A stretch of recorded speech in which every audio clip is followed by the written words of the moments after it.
The wind howled across Cerberus 6's barren surface, whipping dust devils into frenzied spirals that obscured vision beyond 10 meters. Jax Arden pulled his patched environmental suit tighter, the material creaking with age and overuse. His oxygen indicator blinked amber, 3 hours remaining. Not nearly enough time to make it back to the habitat if he couldn't find something valuable today. "Come on," he muttered, tapping the malfunctioning scanner against his gloved palm. "Give me something useful, you piece of junk." The salvage field stretched before him, a graveyard of failed mining operations and abandoned outposts. 12 kilometers from the nearest habitat dome. This remote section of the moon hadn't seen human activity in decades, which made it perfect for unlicensed salvagers like Jax. Perfect and deadly. The scanner sputtered back to life, its cracked display showing atmospheric composition, temperature, and, most importantly, metal detection readings. Jax squinted through his dusty visor. Nothing but the usual titanium-aluminum alloys used in standard habitat construction. Worthless. The Colonial Authority had stripped everything valuable when they abandoned this sector, leaving behind only the husks of buildings too costly to dismantle. Jax had 0 credits to his name. His habitat rental was 3 weeks overdue, and his oxygen subscription would expire in 2 days. If he didn't find something valuable soon, he'd join the nameless corpses that littered Cerberus 6's unforgiving landscape, just another fool who thought he could make it on the frontier. He kicked at a piece of broken conduit, watching it skitter across the regolith. 7 years of certified mechanical engineering, and this is where it gets me, he said to the empty landscape, scavenging scrap to stay alive. The Colonial Authority had blacklisted him after he'd reported safety violations at the Helix 9 mining operation. No official jobs, no passage off-moon, no future. Just the daily scramble for enough oxygen to see tomorrow. Jax trudged toward a collapsed habitat dome half buried in the lunar soil. These older structures sometimes contained useful components, environmental regulators, power cells, or, if he was really lucky, precious metals in the circuitry. His scanner emitted a sudden high-pitched tone, the display flashing with an anomalous reading. Jax froze, adjusting the frequency. There it was, a massive metallic signature beneath the collapsed dome. Too large and too pure to be standard construction material. "What the hell?" he whispered, heart rate accelerating. The scanner indicated an unknown alloy composition, far denser than titanium. This wasn't colonial tech. Jax activated his suit's exoskeleton assists, the servos whining in protest as he began clearing away the regolith and collapsed dome panels.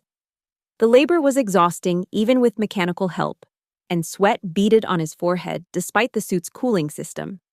After an hour of digging, his gloved hand brushed against something smooth and cold. Not the rough, utilitarian metal of colonial construction, but something almost polished, with a faint iridescent quality that caught the starlight. "No way," Jax breathed, clearing more dust away. The surface extended far beyond his initial discovery, curving gently downward. A hull. An unregistered, undocumented starship, buried beneath the lunar surface. His oxygen indicator blinked red. 2 hours remaining. Jax knew he should return to the habitat, report his finding through proper channels. But proper channels meant the Authority would seize everything and leave him with nothing but a token finder's fee. If they didn't arrest him for unlicensed salvage first. "Forget that," he muttered. If this ship contained even a fraction of the technology it appeared to, it could mean freedom. Passage off Cerberus 6, a new start somewhere the Authority couldn't reach him. Jax traced the smooth hull, searching for any sign of an entrance. His fingers found a subtle seam, almost invisible to the eye. Without thinking, he pressed his palm against it. The ship responded. A vibration hummed through his suit, and the seam beneath his hand illuminated with a soft blue glow. The hull plates shifted, metal flowing like liquid, revealing a glowing entryway where moments before there had been only smooth surface. Jax stumbled backward, his breath coming in sharp gasps. Every salvager knew the protocol for unknown technology. Report, Quarantine. Wait for authority specialists. Touching alien tech was suicide at worst. A one-way ticket to a detention facility at best. But something in that blue glow beckoned him. And what choice did he have? Return to the habitat with nothing, suffocate in 2 days, or take a chance on whatever lay inside? Jack stepped through the opening. The entryway sealed behind him with a whisper, plunging him into momentary darkness before bioluminescent panels activated along a curving corridor. The air pressure changed, his suit automatically compensating. A faint hiss indicated the space was being filled with something: deadly alien atmosphere, paralytic gas. A notification flashed across his helmet display. External atmosphere: 78% nitrogen, 21% oxygen, 1% trace gases. Breathable. Impossible, Jax whispered. After a century buried on an airless moon, the ship shouldn't have maintained environmental systems. Nothing stayed powered that long, not even the most advanced colonial technology. With trembling fingers, he unsealed his helmet, taking a cautious breath. The air was clean, with a faint metallic tang. No dust, no decay. As if the ship had been sealed yesterday, not 100 years ago. Welcome, primary user. A disembodied voice said, neither distinctly male nor female. Vessel ID, Quirinus X, systems at 12% capacity, emergency protocols active. Jax nearly jumped out of his skin. What are you? I am the central intelligence of Quirinus X, the voice replied. You have been designated primary user based on genetic compatibility and first contact protocols. Genetic compatibility? Jax's mind raced. How did you scan my genetics through an environmental suit? Your hand made direct contact with the hull interface. The voice explained. Microscopic sampling probes collected cellular data. Jax stared at his glove in horror. You punctured my glove? I could have been exposed to vacuum. The integrity of your protective garment was maintained, the voice said, almost sounding offended. The sampling process is non-invasive. Your concern is noted, but unnecessary. Jax took a steadying breath. What is this ship? Where did it come from? A pause. That information is classified beyond your current authorization level. Power reserves insufficient for historical database access. Jax moved deeper into the corridor, his salvager's eye automatically cataloging the technology around him. The bioluminescent panels weren't panels at all, but some kind of living material integrated with the ship's structure. The corridor itself seemed to subtly reshape as he walked, accommodating his height and stride. How long have you been here? He asked. Local chronometric data indicates this vessel has been dormant for 119 standard years, 7 months, 3 days. Why were you awakened now? Another pause. Primary user presence detected. Emergency reactivation protocols initiated. Jax reached what appeared to be a central chamber. Unlike the utilitarian design of colonial vessels, this room featured graceful, flowing lines. A single chair, if it could be called that, stood in the center, surrounded by floating displays showing diagrams of the ship's systems in a script Jax couldn't read. This ship, Jax said slowly, it's not human technology, is it? That information is classified. Yeah, I get it. Jax circled the chair. But you called me genetically compatible. That means you were designed to interact with humans, or something close enough to humans that our DNA matches your parameters. Your deduction is logical, the voice conceded. I am permitted to confirm that this vessel was designed for cooperative operation between multiple species. Jax whistled. So you're a diplomatic ship? First contact vessel? That information is... Right. Jax sighed. Look, your systems are at 12% capacity. I'm guessing that's not optimal. I'm a mechanic. Maybe I can help get you back to full power. This vessel requires specialized power cells for full operation, the voice said. Local scan indicates appropriate resources are not present in this immediate area. Jax considered his options. His oxygen would last another hour and a half, enough to return to the habitat if he left now. But what then? Back to scavenging for scraps until his luck ran out? What if I could get you power cells? He asked. Would you, I don't know, give me passage off this rock? This vessel's primary function includes transportation, the voice said. If you provide the necessary resources for full operation, transportation services can be arranged within operational parameters.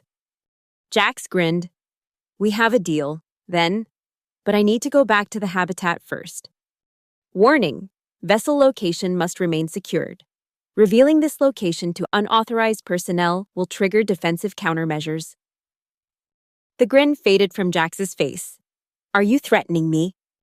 I am informing you of automated security protocols. The voice replied smoothly. They are not subject to my discretion. For your safety and the safety of others, discretion is advised. Fine, Jax said. I'll be discreet, but I need to know what kind of power cells you need. A display shimmered into focus before him, showing the specifications for an energy core unlike anything in standard colonial technology. The density and output were off the charts. This is impossible, Jax said. Nothing like this exists in colonial tech. Scan indicates compatible energy signatures at coordinates 43.89 WMFIV, 103.378, approximately 7.3 kilometers from current position. Jax checked his map. That's the black market outpost, controlled by Celine Rusk's crew. He groaned. Of course it is. Is this problematic? Let's just say Celine and I have history. And it didn't end well. Jax rubbed his face. She'd sell her own mother for the right price, and these power cells won't come cheap. This vessel contains valuable technological components that could be offered as trade, the voice suggested. Jax shook his head vigorously. Absolutely not. The moment anyone sees tech like this, every salvager and authority officer on Cerberus 6 will be swarming this location. We need something less conspicuous. He thought for a moment. I might have an idea, though. Can you access the colonial banking network? Limited external communications are possible with current power levels. Perfect. Celine has a weakness for untraceable credits. If you can create a convincing transfer authorization, I might be able to bluff my way into getting those power cells. You propose deception, the voice noted. I propose survival, Jax countered, for both of us. After a moment's pause, the voice said, acceptable. Prepare transfer authorization simulation. An hour later, Jax trudged toward the black market outpost, his breath fogging his visor. The fake credit transfer was buried in his communicator, and a small sample of the ship's hull metal was concealed in his tool pouch, just enough to prove he had access to valuable unknown technology, without revealing its true nature. The outpost was disguised as an abandoned mining facility, but the guards positioned at the entrance gave away its true purpose. They scanned Jax thoroughly before allowing him inside. The interior buzzed with the controlled chaos of illegal commerce. Salvagers haggled over scrap metal, habitat workers traded food rations for recreational compounds, and in the center of it all, seated on a makeshift throne of repurposed ship parts, was Celine Rusk. She looked exactly as Jax remembered, sharp features, calculating eyes, and the distinctive scar that ran from her left temple to her jaw. She'd earned that scar in a disagreement with a colonial officer. The officer hadn't survived to tell his side of the story. Well, she drawled as Jax approached. Jax Arden, I thought you'd be dead by now. Sorry to disappoint, Jax replied, keeping his voice level. I need to talk business. Celine's eyes narrowed. Last time we talked business, you walked away with my best atmospheric converter and never delivered the navigation chips you promised. That converter was defective, and you know it, Jax said. But I'm not here to dredge up ancient history. I have something you'll want to see. He nodded toward a more private area. Celine considered him for a long moment before gesturing for him to follow. Two of her guards trailed behind them. In the relative privacy of her office, a repurposed storage compartment, Jax laid out his proposition. I need specialized power cells, he said. displaying the specifications on his communicator. High density, quantum stabilized output. Celine's eyebrows rose. These aren't standard issue, military grade, maybe experimental. Her eyes locked onto his. What are you powering, Jax? That's my business. It becomes my business when you want me to risk colonial authority attention to get restricted technology, she countered. Jax carefully removed the metal sample from his pouch. I found something big.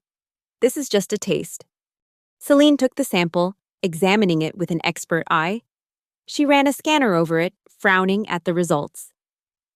Unknown composition, not in any database. She looked up sharply. Where did you get this? I have a site, Jack said vaguely. Untouched, pre-colonial, maybe, but I need those power cells to access the main chamber. And you're offering 10% of whatever we find, plus this. Jax activated the fake credit transfer. 5,000 credits now, as a show of good faith. Celine studied the transfer, then laughed. You don't have 5,000 credits, Jax. You've never had 5,000 credits in your life. Things change, Jax said with a confidence he didn't feel. Do we have a deal or not? Celine tapped her fingers against the metal sample. I want 20% and coordinates to this site of yours.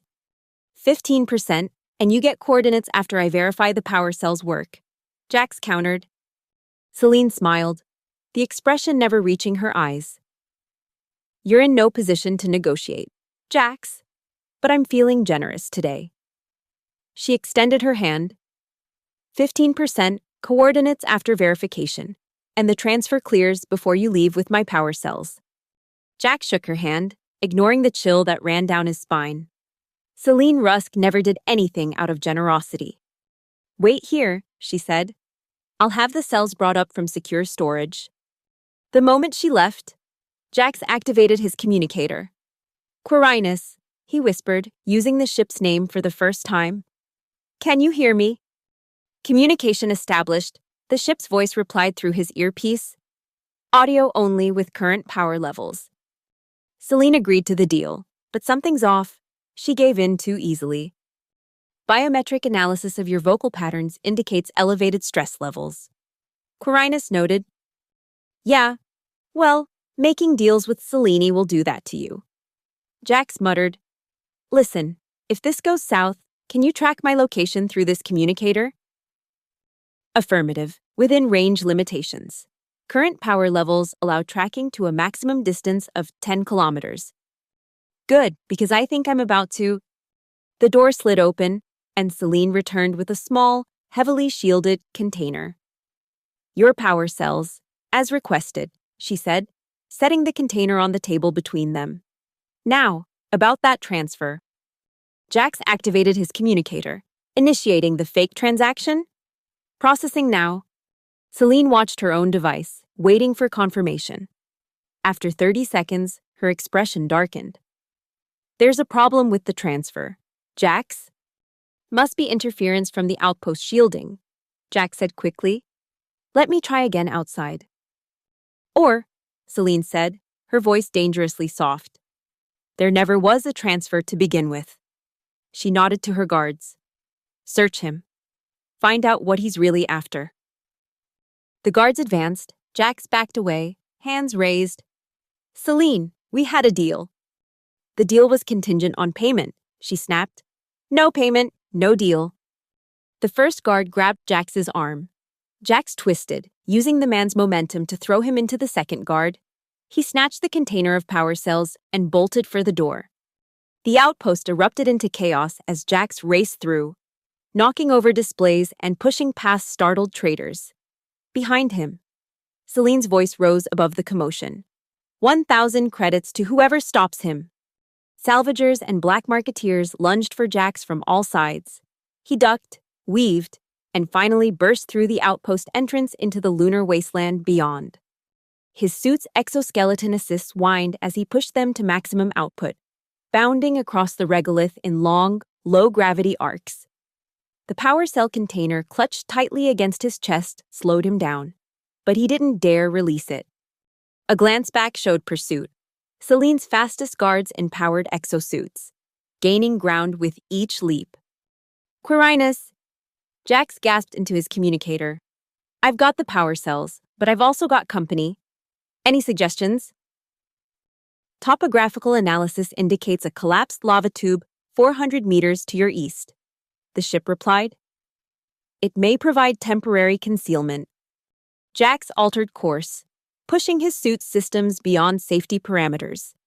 Warning lights flashed across his helmet display. Oxygen at critical levels, exoskeleton power failing, external temperature rising from the overworked systems. He reached the lava tube entrance and ducked inside, pressing himself into the shadows as Celine's guards rocketed past outside. When their lights faded into the distance, Jax allowed himself a moment to breathe. Okay, he whispered. They've gone past, but they'll double back soon. How far to your position, Quirinus? Approximately 5.2 kilometers. At your current movement capacity and accounting for pursuit evasion, estimated arrival time is 43 minutes. Jax checked his oxygen levels, less than 1 hour remaining, cutting it close, but possible. I'm on my way. Keep the door open for me. He emerged from the lava tube cautiously, scanning for pursuit. The lunar landscape appeared empty. But that meant nothing. Celine wouldn't give up so easily.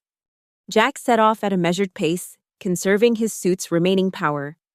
The power cell container grew heavier with each step, but the thought of what it represented, freedom from Cerberus 6, from the authorities' blacklist, from the daily struggle for survival, kept him moving forward. He had covered perhaps half the distance to the ship when his motion detector pinged. Something was approaching from behind, fast. Jax turned to see a dust cloud on the horizon, a surface vehicle. Celine wasn't just sending guards after him, she was coming herself.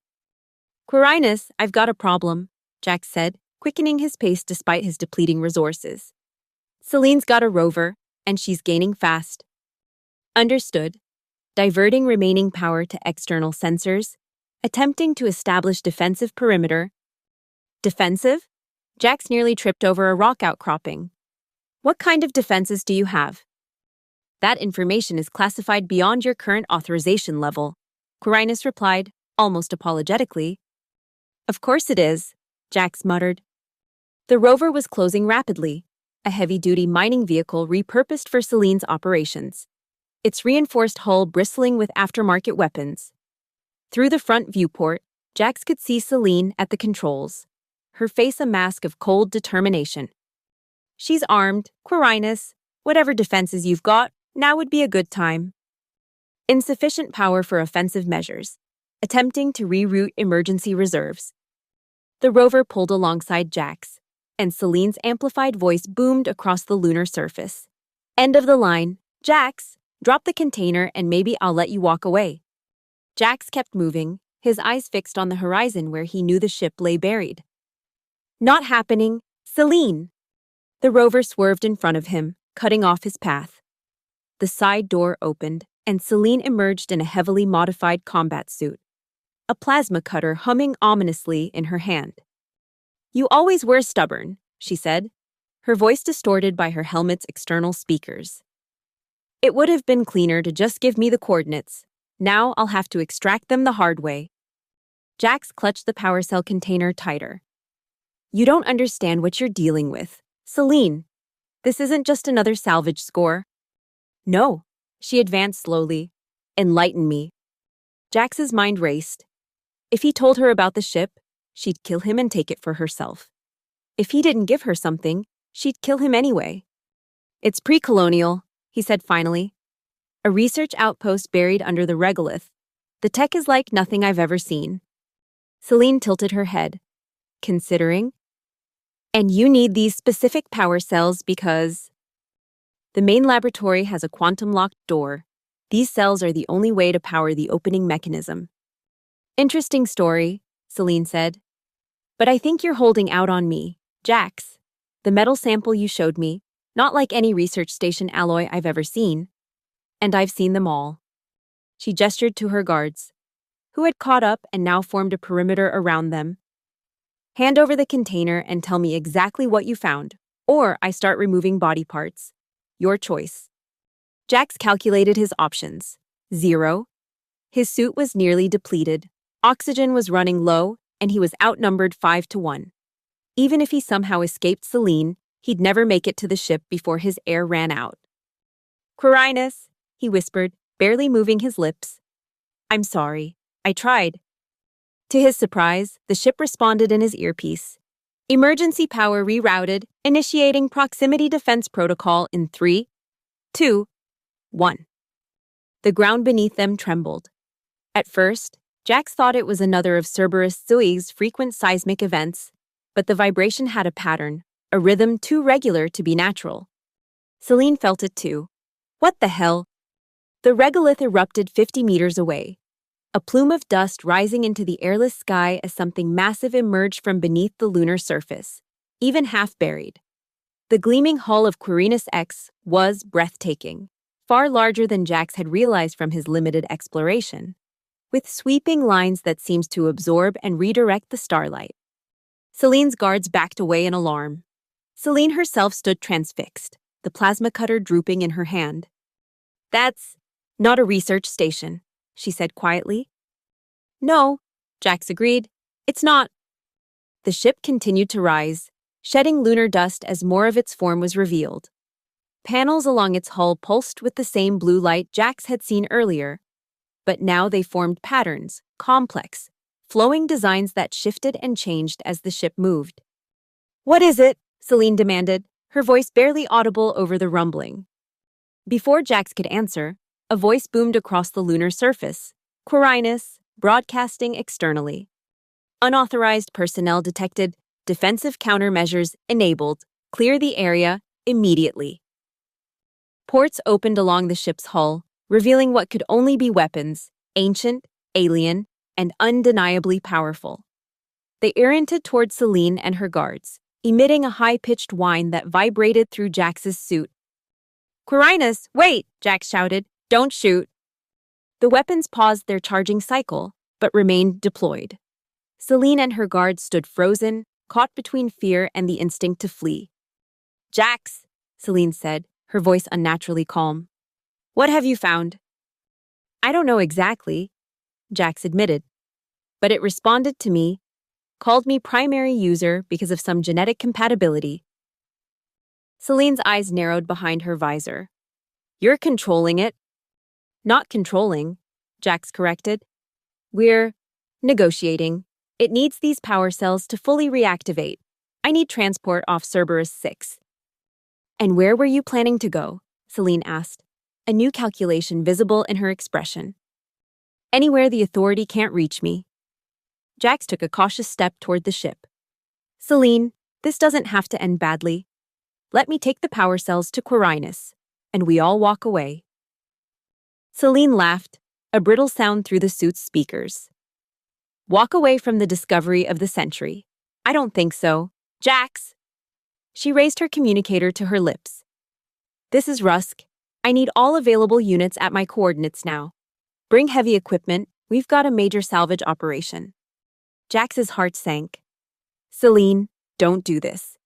You're bringing an army to confront a ship with weapons we don't understand. Those weapons haven't fired yet, she pointed out. And I'm betting they won't, as long as you're standing here with us. She gestured to her guards. Take him. The guards hesitated, eyeing the ship's weapons nervously. Now, Selene barked. As the guards moved toward Jax, the ship's voice boomed again. Primary user status confirmed. Initiating full defense protocol. The weapons whined louder, and the blue light along the hull intensified. A shimmering field extended outward from the ship, creating a dome of energy that pushed Selene and her guards back but engulfed Jax within its perimeter. Inside the field, Jax found he could breathe. The ship had extended its atmospheric envelope. He quickly removed his helmet, gulping the fresh air gratefully as his oxygen warning blinked critical. Jax! Selene shouted from outside the barrier, her voice muffled. Shut this thing down. I can't, Jax called back. And I'm not sure I would if I could. He turned toward the ship, where an entrance had formed in the hull, similar to the one he'd discovered earlier, but larger. Grand, almost. Quirinus was showing off. The power cells, the ship prompted, its voice now coming from the entrance. They are needed urgently. Jax nodded, walking toward the ship with the container. Behind him, he heard Selene screaming threats, promises, and finally desperate pleas, none of which swayed him. He had made his choice. Inside the ship, Jax found the central chamber transformed. What had been a sparse, powered-down space was now alive with light and motion. The displays showed detailed scans of the surrounding area, including Selene's forces regrouping at a distance. "Where do these go?" Jax asked, holding up the power cell container. A panel opened in the floor beside the central chair. "Place the cells within the receptacle," Quirinus instructed. "Integration will begin automatically." Jax opened the container, revealing 3 glowing cylindrical cells. He placed them carefully in the receptacle, which sealed itself once he withdrew his hands. The effect was immediate. The ship hummed with renewed energy, the displays brightening and multiplying. The chair in the center of the room reconfigured itself, becoming more recognizably suited for human anatomy. "Power levels rising," Quirinus reported. 20%, 35%, 52%. "Will it be enough?" Jax asked. "Sufficient for basic flight operations and defensive measures." The ship confirmed. "Full functionality will require additional power sources, but immediate survival parameters have been met." Jax sank into the central chair, which adjusted to cradle his body perfectly. "So we can leave?" "Affirmative, however, sensors indicate approaching vehicles. Colonial Authority enforcement pattern recognized."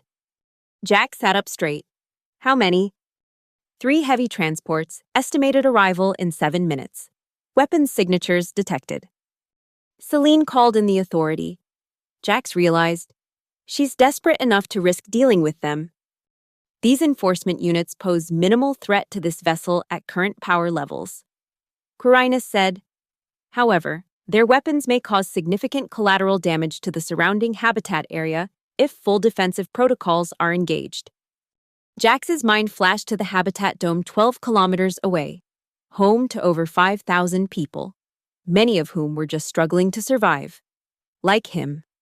If the Authority opened fire on Quirinus and the ship responded with its full capabilities, "We need to disable your weapons," Jax said firmly. "I won't be responsible for civilian casualties." Disabling defensive systems while under threat contradicts primary operational parameters. Quirinus objected. "I'm the primary user, right?" Jax stood, pacing the chamber anxiously. "So I'm telling you, find another way. Get us out of here without firing a shot." A pause. Alternative strategy available. This vessel possesses stealth capabilities that can be activated with current power levels. However, transition to stealth mode requires a 45-second vulnerability window during which defensive systems must be offline. And if they fire during those 45 seconds? Hull integrity would likely be compromised in targeted sections. Jax checked the sensor display. The Authority transports were closing fast, and Selene's team was regrouping behind them. They'd be in weapons range in just over 3 minutes. "Do we have any other options?" he asked. "Negative," Quirinus replied. "With current power levels, choices are limited to engage full defensive protocols with high collateral damage probability, attempt stealth transition with temporary vulnerability, or surrender to Colonial Authority forces." Jax ran a hand through his sweat-dampened hair. Some choice. The display showed the Authority transports deploying mobile artillery, heavy plasma cannons designed for mining operations, but equally effective at cutting through ship hulls. 2 minutes until they're in firing position, Quirinus reported. Jax made his decision. Begin stealth transition. But first, open a communication channel to the Authority transports. Warning, communication will reveal our exact position. They already know where we are, Jax pointed out. Open the channel. A new display appeared, showing a stern-faced Authority commander. Unidentified vessel. This is Colonial Enforcement Commander Briggs. Power down and prepare to be boarded, or we will open fire. Jax stepped into view of the communication array. Commander, This is Jax Arden. I'm the only one aboard this vessel. Your weapons can't penetrate its hull, but its defensive systems will automatically target your positions if you fire. There are 5,000 civilians in the nearby habitat dome. Don't risk their lives. The commander's expression remained impassive. Jax Arden, you're blacklisted from all colonial operations. Surrender the vessel immediately. I can't do that, Jax said. But I'm trying to prevent bloodshed. This ship is preparing to leave Cerberus 6 airspace. Let it go, and no one gets hurt. You have 30 seconds to power down, or we open fire, the commander responded, terminating the connection. Jax turned to the central display. Start the stealth transition now. Initiating transition sequence. Quirinus confirmed. Defensive systems powering down. Hull reconfiguration in progress. Vulnerability window, 45 seconds. The displays around Jax dimmed as the ship diverted power to the stealth systems. Outside, the shimmering barrier collapsed, leaving the ship exposed. 20 seconds until weapons range, Quirinus reported, its voice noticeably lower in volume as systems powered down. Jax gripped the edges of the chair, watching the approaching transports on the dimmed displays. Come on, come on. Plasma cannons charged, authority targeting systems locked onto hull. 15 seconds of vulnerability remaining. Too long. Jax closed his eyes, bracing for impact. But the expected assault never came. Instead, Quirinus announced, Colonial transport weapons powering down. Vehicles assuming holding pattern at 500-meter perimeter. Jax opened his eyes in disbelief. They're standing down. Why? The communication display flickered back to life, showing Commander Briggs again. His expression was different now, uncertain, almost awed. Arden, he said, our sensors just completed a deep scan of your vessel, its configuration. He hesitated. We're registering markers consistent with the Lazarus Protocol. Jax frowned. The what? The commander ignored his question. Is the vessel responding to you directly? Has it designated you as a user? Yes, Jax admitted cautiously. Primary user, it said. Briggs exchanged a look with someone off-screen, then turned back to Jax. Stand by for senior authority communication. The display changed, and an older woman in a higher-ranking uniform appeared. Her silver hair was pulled back in a severe bun, but her eyes were sharp and clear. Mr. Arden, she said, I am Director Eliza Hammond of Special Projects Division. That vessel you've activated falls under Classified Protocol Lazarus 7. We've been searching for it for over a century. Stealth transition complete, Quirinus whispered to Jax. Full defensive capabilities restored. We can depart at any time. Jax nodded slightly, then addressed Hammond. What's so special about this ship that the Authority is suddenly being polite to a blacklisted mechanic? Hammond's mouth tightened. That ship, as you call it, is one of only 3 known vessels of its kind. It represents a technological breakthrough that predates the colonial authority itself, a collaboration between early human explorers and an advanced civilization we encountered briefly before losing contact. Jax glanced around the chamber, seeing it with new eyes. So it is alien technology. Integrated technology, Hammond corrected. Human interface systems built around a core we barely understood. The other 2 vessels were destroyed during the Proxima conflict. We believed this one lost as well. She leaned closer to the screen. Mr. Arden, that vessel is legally Authority property. Actually, Jax countered, Quirinus seems to think I'm its rightful user. And since it's the one with the weapons, I'm inclined to respect its opinion. Hammond's expression hardened. Naming it doesn't make it yours, Arden. That vessel contains technologies vital to colonial security. If you attempt to leave with it, you'll be branded a traitor to humanity. Jax laughed bitterly. The Authority blacklisted me for reporting safety violations that were killing minors. You've already taken everything from me. What's one more charge? If you surrender the vessel now, Hammond offered, your record will be cleared, full reinstatement, plus a generous finder's fee. Jax considered the offer. It was tempting, a way back into legitimate society, with enough credits to live comfortably. But at what cost? Handing Quirinus over to the same authority that had demonstrated time and again that it valued profit over people? What will happen to the ship if I surrender it? He asked. Hammond hesitated just a fraction too long. It will be studied. Its technologies adapted to benefit all colonial citizens. You mean weaponized, Jax translated. Used to maintain authority control over the outer colonies. Mr. Arden? I don't think so, Jax interrupted. Quirinus and communication. The display winked out. Jax turned his attention to the ship's controls, which had reconfigured themselves into something resembling a standard pilot interface. Can we leave atmosphere without hurting anyone on the ground? He asked. Affirmative. Quirinus confirmed.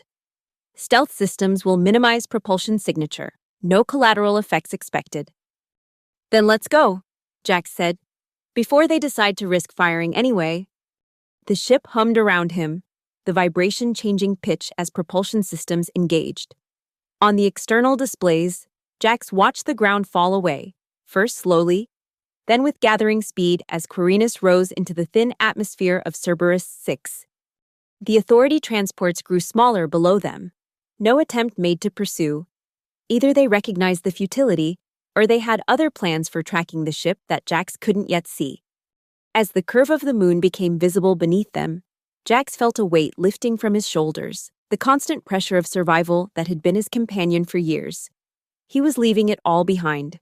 The struggle for oxygen, the scavenging for parts, the Authority's stranglehold on his future. Where would you like to go? Quirinus asked, its voice warmer now, almost friendly. Jax considered the question. The habitable worlds within reachable distance were all under Authority control to some degree. Nowhere would be truly safe. How far can you travel with current power levels? He asked. At current capacity, this vessel can reach the outer colony worlds, or with conservation measures, the border of chartered space. The border of chartered space, beyond Authority jurisdiction, where independent outposts and free traders operated without colonial oversight, it was a lawless frontier, dangerous in its own way, but free. The border, then, Jax decided, will find more power cells along the way. As the ship accelerated away from Cerberus 6, Jax relaxed into the chair that seemed built for him. He was no longer just a desperate mechanic scavenging parts to survive. He was the pilot of Quirinus X, an ancient vessel of mysterious origin, and his future, for the first time in years, held possibilities beyond mere survival. Quirinus, he said as the stars streaked past the viewports, I think this is the beginning of a beautiful partnership. Assessment noted and logged, the ship replied, with what Jax could have sworn was a hint of humor. Course set for the border. Estimated arrival, 3 standard days. Jax smiled. 3 days to learn the ship's systems, to unravel its mysteries, to prepare for whatever awaited them beyond chartered space. 3 days of freedom. It was a good start.